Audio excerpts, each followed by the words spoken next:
Традицијата на класичното честитање на празниците со креативно рачно испишан текст на новогодишна честитка, исцртани снеголки и елки во духот на новогодишното расположение, години наназад полека се губи.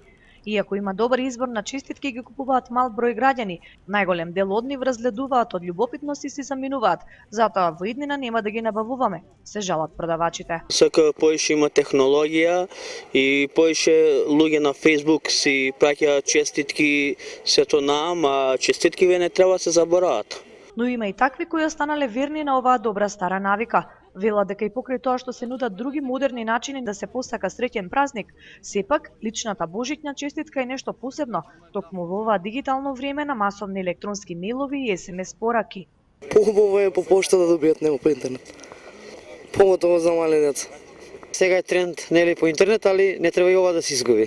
Значи ова треба да се застапува и ова е народското. Во западните држави испраќањето писма, разгледници и честитки кулминира пред Божич, кога масовно се купуваат. Кај нас Агенцијата за пошта преку промоција за убаво пишување и испраќање писма ќе ги анимира младите повеќе да го користат класичното пишување за сметка на компјутерите и телефоните. За неколку години класичната честитка ќе го изгуби своето значење во честитањето на предновогодишните и божитните празници.